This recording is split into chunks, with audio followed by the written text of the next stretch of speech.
Welcome. Let's talk about media and communication. A hot topic and a well-timed topic today. I invited Martina Novotná to discuss barriers to participation in online discussions, especially on social media platforms like Facebook. We focus on two topics, the COVID-19 pandemic and the Russo-Ukrainian war, and explore the role that the negativity of these online discussions has on participation. I'm Rodrigo Silva. Let's talk about media and communication. Martina, welcome to our episode. Thank you very much for having me here. Martina, I went through your article and you mentioned that online discussions can be, of course, and we all know, hostile and civil. They can be filled with disinformation, negative perceptions, and this discourage people from participating in online conversation. So is this the core and the importance of your research? Yeah, I would actually say that these are two main actors we are looking at in civility and cross-cutting discussion, because when it comes to disagreement, conversation just became more flawed and heated and emotional. So what is actually the importance of our study? It lies in a connection with democracy, because we all agree that online political discussions are related to healthy democracy because people can exchange opinions with each other, they can interact, and it might actually ideally just lead to other more complex, maybe online political participation. And what is important here about the online public sphere where people just talk with each other is that they can be exposed to different and new perspectives, which again, based on previous research, may lead actually to a decrease of polarization or even critical thinking about the topic. So however, even though online discussions are very important, there are some certain uncertainties by the scholars who worries about the barriers. And this is the topic we also look at, these barriers, namely incivility and disagreement, which on previous studies seems to be as problematic when people exchange opinion. So the core thing here is to look at who is not actually present in this conversation, because imbalance of opinions might be very crucial, especially during the crisis time, such as COVID-19 pandemic and Russia-Ukrainian war, as there was a high demand for information. So people are not just actively contributing to conversation, but they are also reading these opinions, which might be actually biased. Mm-hmm. So a link to democracy and focusing on the barriers and why some people, some groups are not there. And correct me if I'm wrong, looking, your article intends to fill a void, which is the lack of qualitative studies on the matter, as they tend to follow more quantitative approaches. Is that so as well? Yeah, this is absolutely correct. It's one of the research gaps we actually found here. The most of the research is made by quantitative researchers using surveys or experiments. They mainly focus on factors or determinants, but rarely you will find some study that do it qualitatively.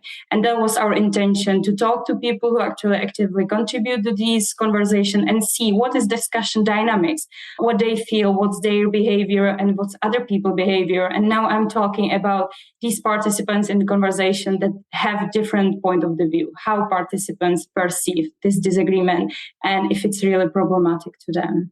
Let's hear about them. Let us know about the findings.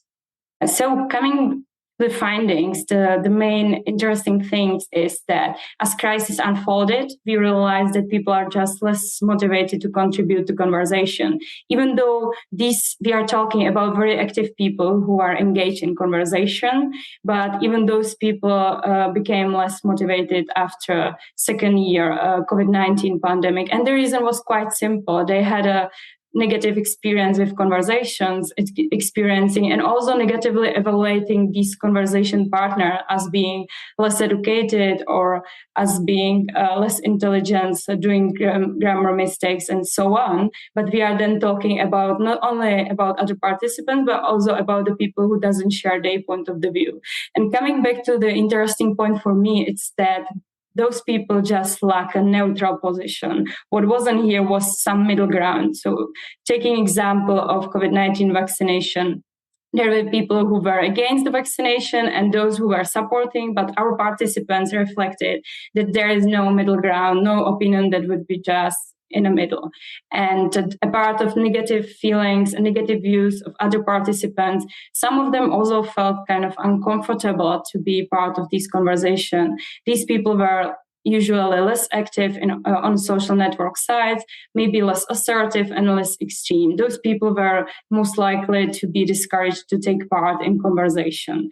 To summarize maybe our findings, I would point out also disinformation. That was one of the characteristics prescribed to the people from the other side, those who doesn't share the opinion. So they were described as those who shared disinformation. So take it together, disinformation, negative evaluation, but also perceived polarization between those two groups were the main characteristics that discourage people to be active in online conversation, especially those less active, which is just in line with previous research, for instance, Chmielewski et al. 2014. Mm-hmm. And I assume, as you said, the exclusion of these groups can have consequences on the quality of the public discourse, I think. So let's explore this. Let's explore the impacts of your findings can have on public policy or society policy implications of this. I think coming back to the harmful impact of that we are missing some voices in conversation might be related to content moderation, which is also already happening on social network sites. But I would just push policymakers or social media owners to work more on how we should filter this problematic content out, because there are several types of uncivil attacks that are problematic, but some of them we can all agree. And also the participants kind of recognize the red line, because it's a matter of personal characteristic, how they perceive the problematic and civil attacks. But when it comes to xenophobic comments, racism, or comments against human rights, they all felt that this is beyond the red border. So together with content moderation, we should be sensible which content should be blocked and which not, because we are kind of balancing on border between free speech and censorship as well. Some suggestions maybe also for users, which is based on our study, will go for blocking problematic behavior that can help not only to those people who have struggles, but also other people who feel more sensitive and uncertain to contribute to such conversation. Maybe toward the conversation about more extreme opinions, because it doesn't mean that we just miss some people in conversation, but it can also lead to extreme opinions sharing, which again, in the context of crisis time, it's even more crucial. So policymakers maybe here needs to establish some tools or education programs, how to actually perceive information on social network sites, because as I already said, online conversation may be also the source of information, not only contributing actively to these talks. Mm-hmm. So some recommendations for the platforms, the users, and the policymakers. Let's get back to academia now. So what's left to research now? More groups, more platforms, more qualitative studies? What's ahead of us now? That's a really nice question. So I believe that we kind of shed light on dynamics in online conversation from the perspective of qualitative research. But to be transparent, this is case study from Central and Eastern European region. So we need probably more research that is done within this area and compare it with other contexts, because I can talk about the Czech Republic, where the Facebook, it's the most popular platform, and we did research on Facebook.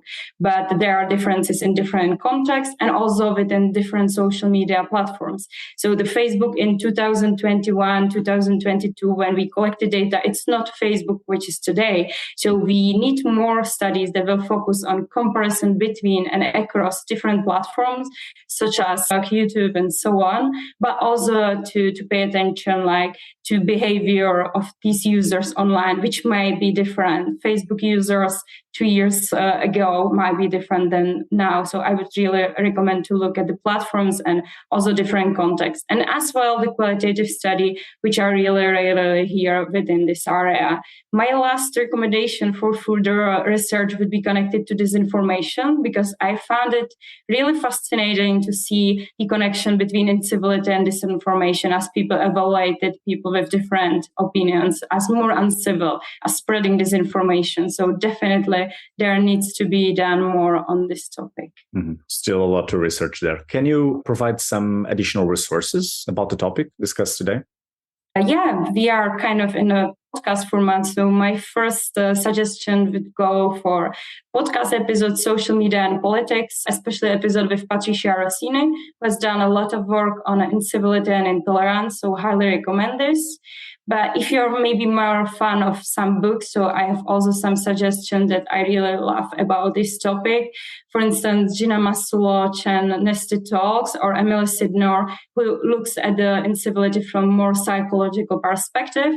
One of other actor that was important for our study was cross-cutting discussion, disagreement. So the last book recommendation would be Christian Vaccari and Augusto Valeriani, who has done work on outside the bubble, social media and political participation in Western democracies overall.